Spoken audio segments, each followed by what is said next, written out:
Good evening. Well, this is a fantastic question, and actually, I get this quite frequently.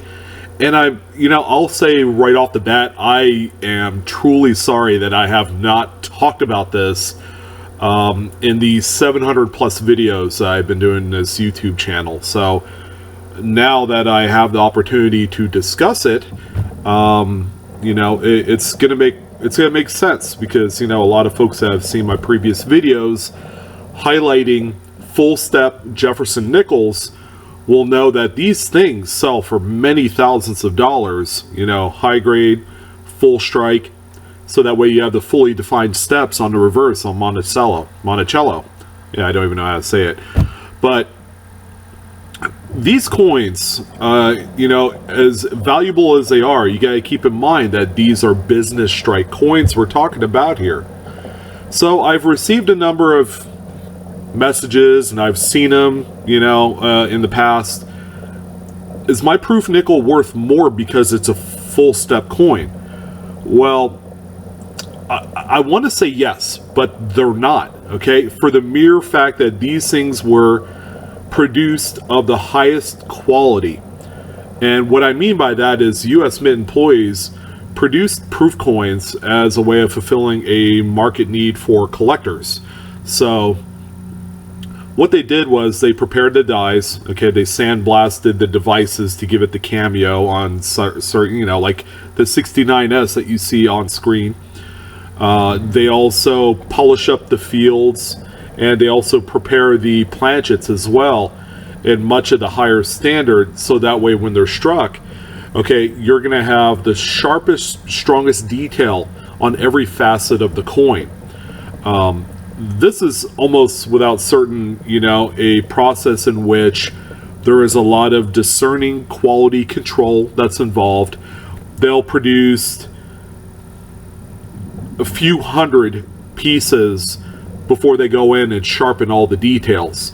So, in a sense, it would be even more rare to find a proof coin or a proof Jefferson nickel without sharp details at all. Like a mushy strike that you would normally associate on an early 60s Jefferson nickel. But yeah, if you found a coin or so with mushy strike for a proof coin, that's tough. Ironically, it doesn't enhance the value at all for something like that. For the proof Jefferson nickels, they designate a different type of rarity factor, and that's cameo contrast. The 69S is gorgeous because it has like snow white devices, very frosty, lovely, contrasting between the actual design work on the coin and the fields being the very smooth, flat areas around the devices.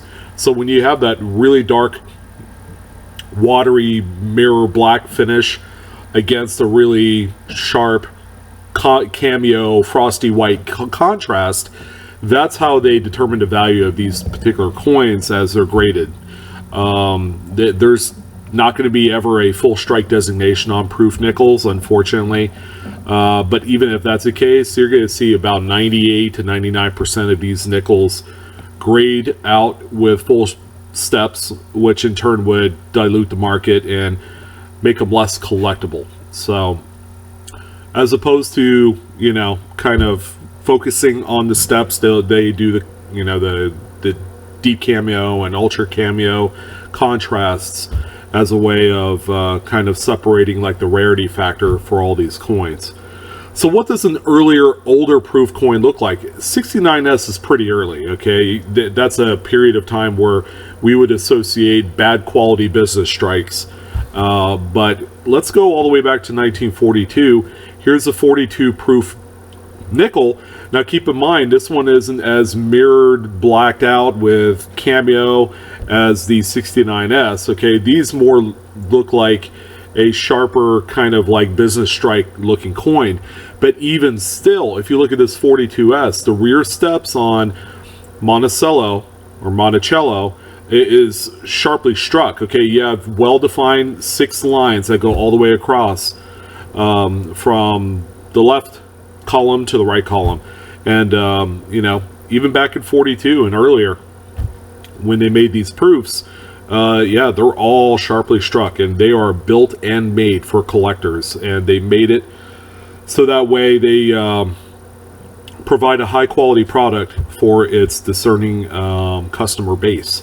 So I hope this is a video that kind of like detailed out how these things aren't supposed to be full step strikes, even though they are. It's almost a foregone conclusion that I would like to say 100% of the run is sharply struck. But again, there's like one or two out there with a couple of mushy steps.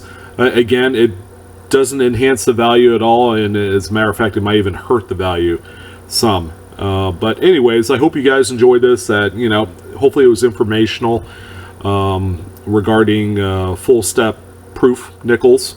And you know, I appreciate your guys' time. You know, love all of the support you've given me. Please hit like on this video, help a brother out with the metrics. Subscribe Blue Ridge Silverhound if you haven't done so already, and hit the bell for instant notifications. I appreciate your guys' time. You guys have a wonderful evening, and I'll see you on the next one. Take care.